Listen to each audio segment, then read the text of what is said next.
The GR86 is my go-to recommendation for an attainable sports car. But when given the opportunity to buy one, I didn't. Today, I'm driving the car again and wondering if I made the right decision. For 2025, Toyota has said they've retuned the shocks, they've retuned the steering, and they've also changed the throttle mapping with the hopes of making it more responsive and easier to blip the throttle for better heel-toe downshifts. For 2026, they've made it yellow. I want to say just about every year there is a GR86 special edition. So this one is at the 2025 Hakone edition. It's green. It looks fantastic. I love the bronze wheels. I really wish they continued to offer this ridge green color. Before we continue, if you enjoy fun, detailed car content, consider subscribing and hitting the notification bell. If we can hit 100,000 subs before 2026, I'll make another special series of your choosing. Thank you. All these special editions will come equipped with the performance package. And, well, that's going to lead me straight into the first reason why you buy a GR86, and that's the handling. So that performance package is going to give you SOX damping, which is fantastic. Now, I haven't driven a GR86 in any form and thought that the suspension wasn't up to the task of a nice back road. But at least here on an iconic road, this is so buttoned down. Even as we see transitions to different pavement, the car remains settled. Turn-in is sharp. It's much more capable out the box than my own MX-5 Miata. And while I think the steering of the Mazda reacts more naturally, this is so much easier to handle at its limits. Partially because of less body roll, but I also think whenever you actually do get the rear end out, it is way easier to control than the MX-5. This also has quicker steering than that car. It is all around more track focused, whereas the MX-5 is a little bit more about having fun within the legal limits. I definitely appreciate this car more the faster that I push it. The steering is precise, it's quick, it's weighted well with a little buildup as you go through corners, and there's enough feedback to make me feel confident in my trajectory, something that is very important when you're looking over the side of a cliff. The available Brembo brakes only add to that. The standard limited slip differential helps the GR claw its way through a track too, allowing you to even let loose if you want to, but generally you have to provoke the car to make it tail happy.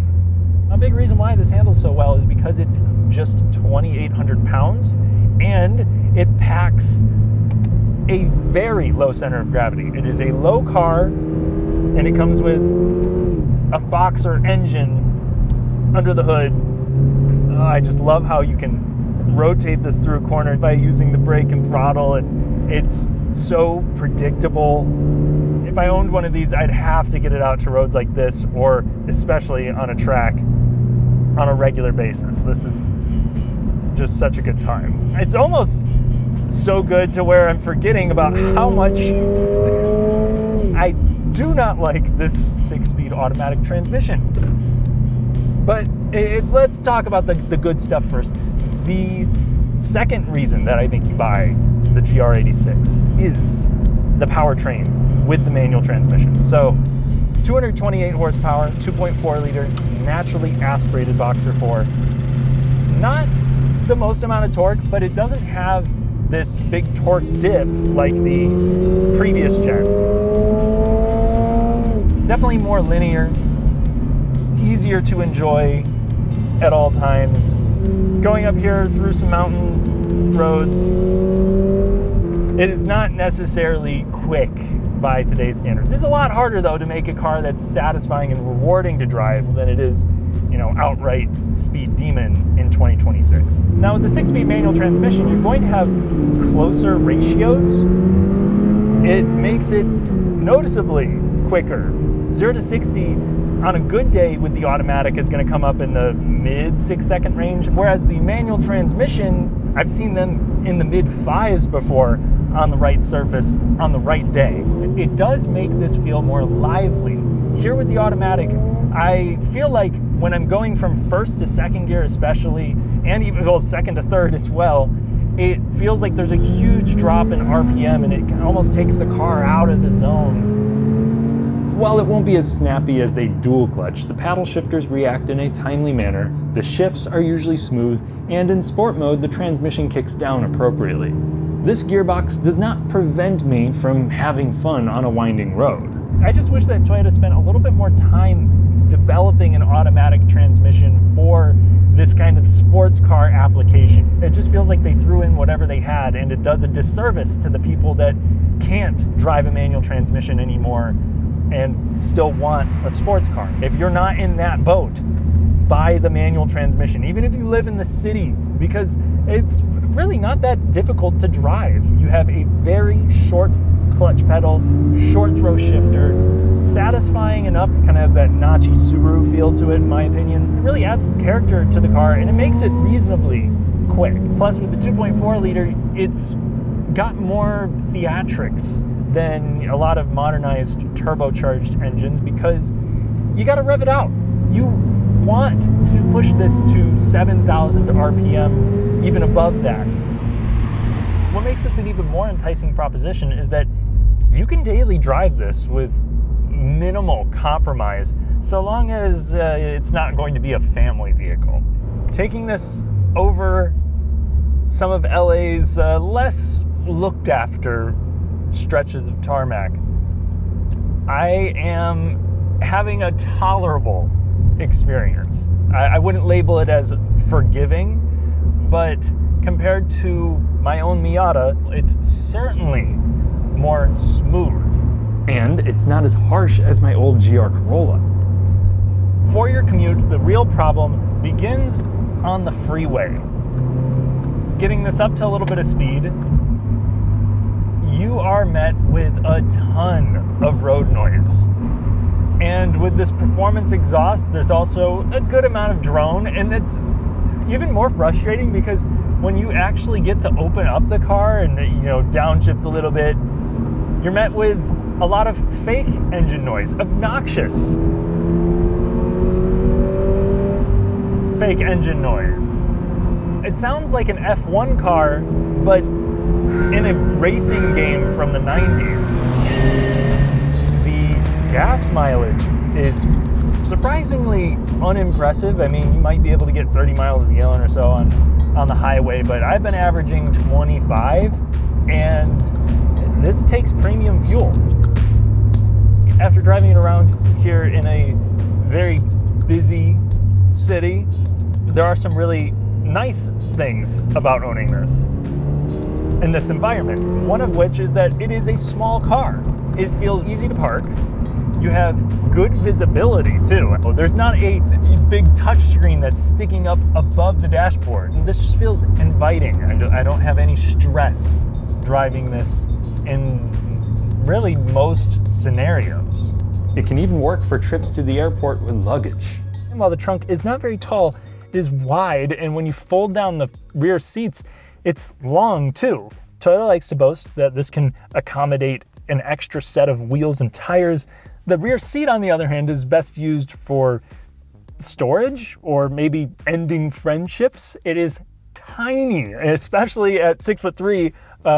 I'm basically pushed to the rear cushion there. Though if the front and rear occupants are a foot shorter than myself, it can work. I will say the driving position is a little compromised. The steering wheel doesn't come out as far as I maybe would like it to. Still, such a big improvement over my Miata as a tall person. And these seats are great for this purpose. They are lacking lumbar adjustment, but they come with good thigh support and excellent bolstering. I think if you got a bulldog build, you're probably not going to be too happy in this, but for most other people, I think it'd be excellent. And we also have an acceptable amount of storage. It's a decent sized glove box, a total of 5 cup holders, some little door cubbies, that's really not half bad. I'm also a big fan of how straightforward this cabin is. All of the big things you might use day to day have a easy to access physical input. They look good in my opinion too. They're laid out well. I like the little Boxer digital gauge cluster. Even if it has pretty limited functionality, it gets the job done. That said, the GR86 does cut costs in quality. It feels cheap, as does the infotainment. It does not feel like in 10, 15 years, this will have aged very well. It can get washed out in bright conditions as well, and you have to use wired CarPlay, so I'd recommend getting an adapter. Now, the last overarching reason why I would recommend this is that it feels old school, not just with the analog controls, but with the mentality as a whole. Lightweight sports car. You look under the hood and a vast majority of things are easy to access. It's naturally aspirated, it drives the rear wheels only, and the proportions are traditional sports car. I love the stance, the side profile, and the big duckbill spoiler that you will find on most grades. I think this design will age well, but what about the rest of the car? There have been some serious concerns, so I wouldn't label reliability as the first, second, or third reason to buy one, but lately things have been more promising. The first and most prominent thing that you've probably heard about is the oil starvation, because Toyota designed this with NASCAR in mind. It can do left-hand turns all day long, but if you go right for long enough, some people on track have experienced oil starvation, which when you combine that with high heat results in a ton of friction and engine potentially go boom. But I do want to point out that a lot of other people do track their GR86s and don't have said problems. I suspect that as you add stickier tires and you get more Gs into the mix, you'll be more likely to see a problem. To make matters worse, excess RTV from the oil pan can break off and hurt the oil flow too. Now, looking at the NHTSA, a lot of people for the 2022 model year did report engine failures. But interestingly enough, looking at the years after, I'm not seeing those problems. I'm seeing more issues reported related to turning signals not working in direct sunlight, which is a very odd problem to have, as well as interior rattles. Overall, it seems that GR86 owners are reporting far fewer severe issues after the first model year, and across the entire generation so far, owner reviews on Edmunds and Cars.com for both this and the BRZ are highly positive. So I'd have no problem recommending this to someone that cares about reliability. I also like that this has direct and port fuel injection, which should help keep those intake valves clean for longer. Now more than ever, buying a Toyota is starting to seem like it would have been a smarter decision for me, which is why I really wanted to drive this car. Thanks to Kevin from Jabal with Cars, I just found out that I cannot track my Miata, because even with the fixed seat lowering bracket, the one that drops the seat down the furthest, I will not pass the broomstick test. Whereas with this car, I can fit with the helmet on. I know that I can. So this would actually suit my needs better. This is a more capable car. It is a car that I am able to take on the track, and it will be easier to live with than an MX-5. I have a better time driving my MX-5 because of the more mechanical shifter, the more fluid reactions to my steering inputs, and how immersed I feel in my surroundings while I'm behind the wheel. The GR86 is an exceptional driver's car, but it's not whimsical. As a result, the Toyota does not make me regret my decision. Instead, it makes me ask myself, how much am I willing to sacrifice for the magic of a featherweight roadster? Because if I was in a rational state of mind and not a Miata trance, I'd buy a Toyota GR86, or maybe a Subaru BRZ. I'll try to find out that answer soon. Thanks for watching, and thank you to my channel members for helping me improve my videos. Consider joining for additional content, and I'll catch you in the next one.